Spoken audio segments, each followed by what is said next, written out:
Hello everyone, welcome to the video lecture series of Python for Data Science. I am your instructor, Ms. Alparupala. So today we are going to learn about shaping of data. In that we are going to learn about how we can work with the HTML file or what is the HTML pages, and then after we will going to learn about parsing the HTML document using Python. So basically, this is an example of the HTML. First of all, what is the HTML? So HTML full form is Hypertext Markup Language. Basically, we all know that the websites is basically created of the web pages, and web pages can be created by the language which is the HTML. So basically, this is the structure of your HTML code in which we are having the doc type HTML. Then we are having the HTML default tag. In that we are having two parts, that is header part using the head tag and body part using the body tag. Now in a head tag we can also have the title tag, and in a body tag we can have multiple different tags. Likewise over here we are having the h1, then after we can have the h2, h3, h4, h5, h6. So this is the different header size already available in your HTML tags. Then after this p tag is for paragraph, and then so on for ordered list, unordered list, images, videos and all. We are having different predefined tags. So this is about the HTML, that what is the HTML. Now the next topic, that is parsing the HTML document. Now what is the parsing? Parsing means getting the understanding. So basically we are going to get the understanding of our HTML document, that which tag it is using, what will be the content of your particular tag when we are going to launch in any of the web pages. So this is what, that we are getting the web page from the internet, and then after we are trying to find out or pass, or we can say that getting the understanding of our HTML web page. For that we are going to use the library which is already available in our Python, that is Beautiful Soup. So this particular library that is called as a Beautiful Soup is used for parsing the HTML as well as XML document, and it is basically working on the tree based structure. So let us go to programming for understanding that what is the Beautiful Soup library is, and then after how we can use this library for parsing the HTML document by different methods. Okay, so first of all, which particular module we need to install for the using of Beautiful Soup? So for that we must need to install this pip command, pip install, then bs4, that is Beautiful Soup 4. Next, we can use the constructor which is already available in our BS4 module Beautiful Soup. That is, the constructor is Beautiful Soup, and then after the first argument will be the content. Now this content we can get it from the internet. This content we can get it from any of the HTML file which is locally stored in your PC, or even though we can get this content from any of the string. Second argument is a parser. So we can have different options of a parser. So we are having the parser HTML5 HTML.parser. Then after LXML and XML parser. According to your use and application, we can select this parser. So now let us just check for our program. Okay, in which first of all we are importing our Beautiful Soup class using the from bs4 import Beautiful Soup. Now we are reading the web.html content, which is a local file already available in my laptop. So let us just open this file. So basically this is the web.html file which I had opened in Notepad++. So we can see the tags properly. So this is my HTML open and close. This is my header tag. This is my title tag, in which I have already defined that this is my website or web page. Okay, this is the meta tag. In body, we are having h2 tag 2 times. So this is the h2 tag which is representing this is a list. This is h2 tag with the id attribute value as a mylist and which is containing the text as list contain fruit names. In h3, we have written that this is in an unorder. Now, for taking the unordered list, we are taking ul tag, that is for unordered list. And also we have selected the id of it as a mylist. Now, every our unordered list option will be under the li tag, that is list item tag. So this is the structure of our web.html program.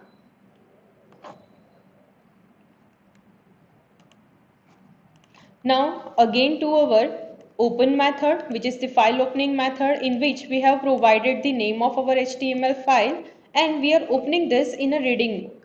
So whatever the return type of this open method that we are storing in a fh object, now we are reading the full content of our file using fh.read. Now that will be stored under what? Our data object. Then after we are creating the object soup using the beautiful soup constructor, in which in a first argument we have given what? Data, and in second argument we have given the HTML parser argument. So that we are storing in a soup object. So let us just run this code. Okay, so this is successfully run. Now for getting all the text which is available in our file, we can use the soup.get_text method. So let us just run the code and check the output. So this is my web page, then this is a list, the list contains fruit name, this is in unordered, and this all are the list items. So this is what it is, all the text. Only the text element is represented using the get_text method. Now the second method is prettify method. So this prettify method will represent you a special output representation of our code with the tag and text both. So this is the output. So we are having the HTML tag, okay, and then after we are having the text, tag and text, all of them in a output. Next one, that we can separately check any of the tag.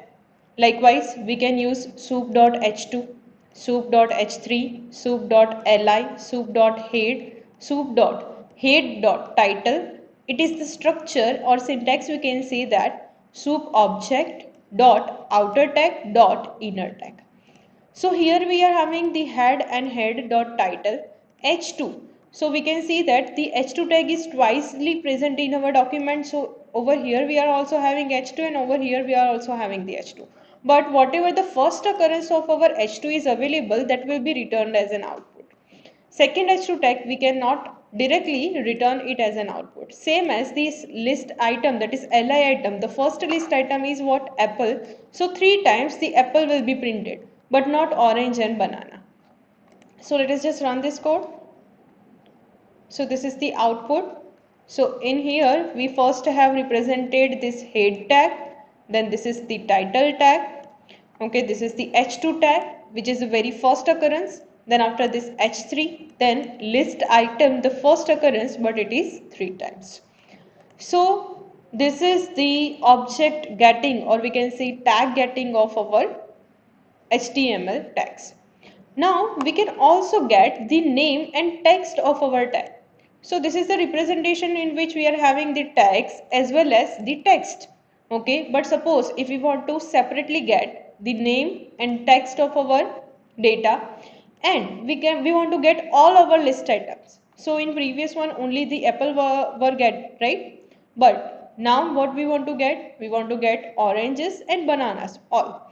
So for that we can use the soup.find_all of li.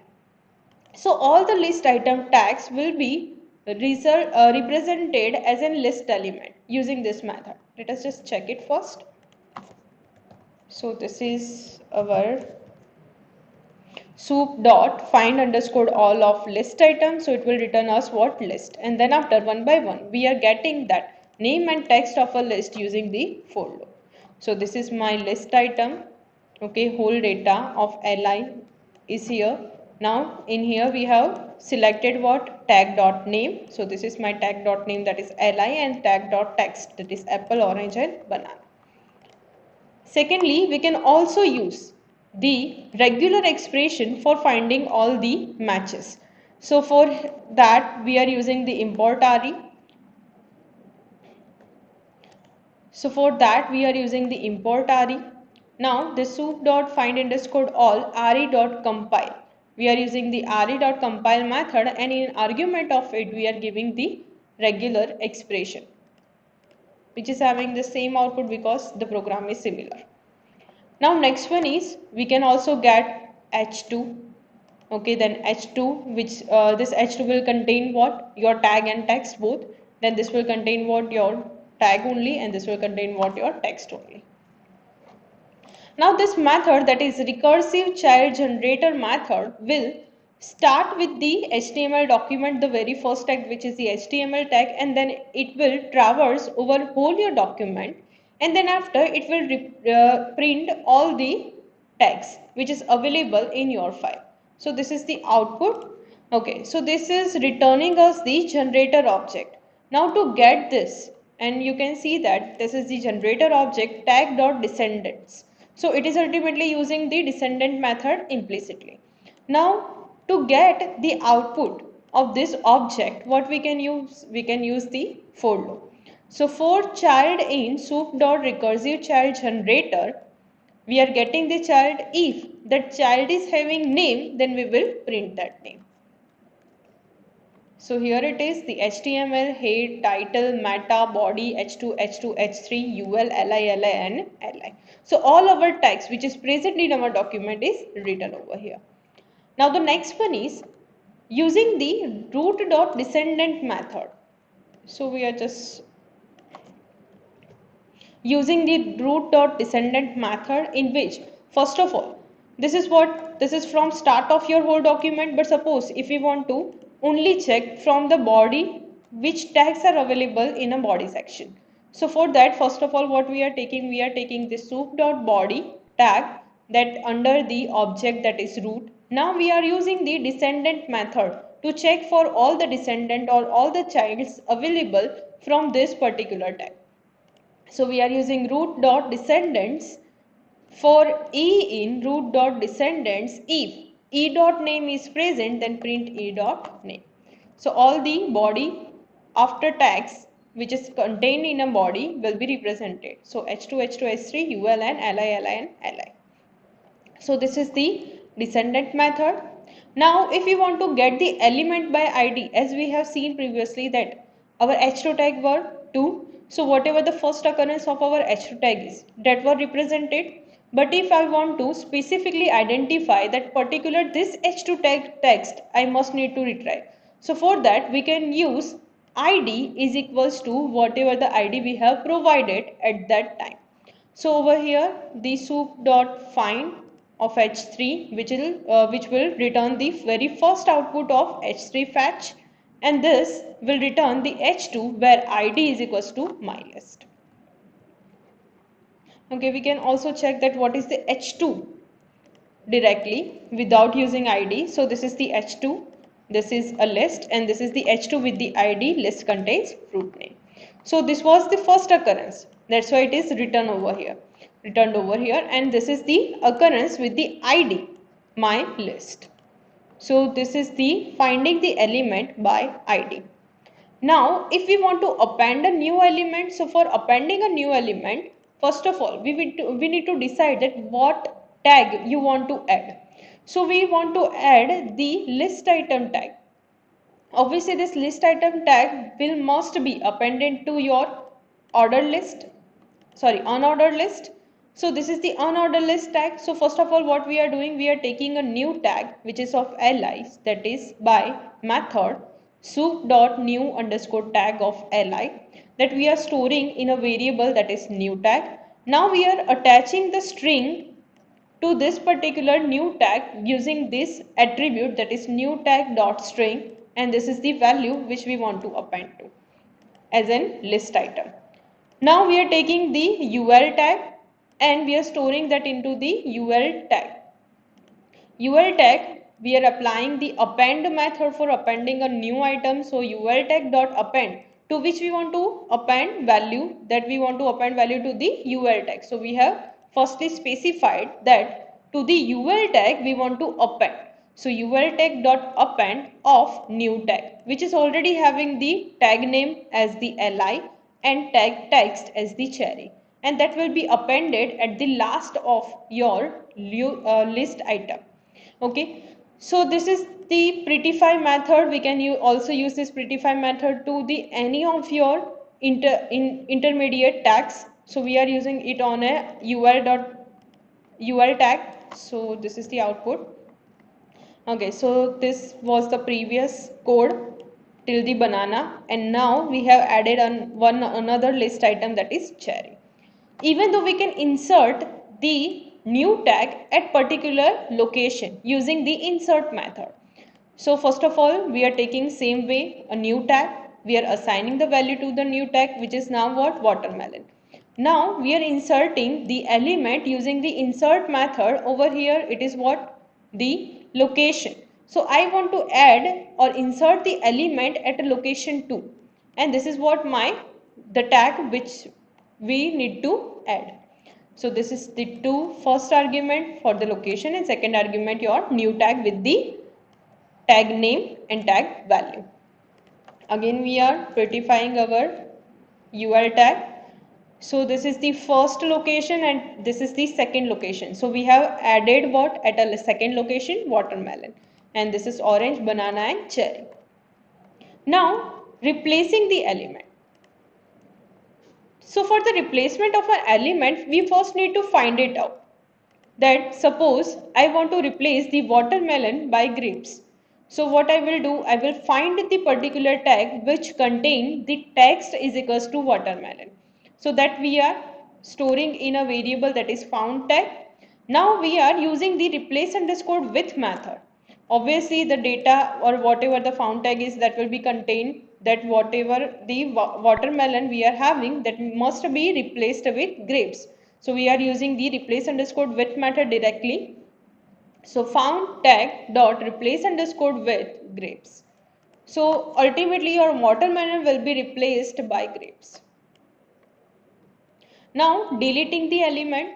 So for deleting the element, we can use soup dot title. Now this is the title tag that we are storing in a found tag variable. Now we want to delete the text of this particular title tag.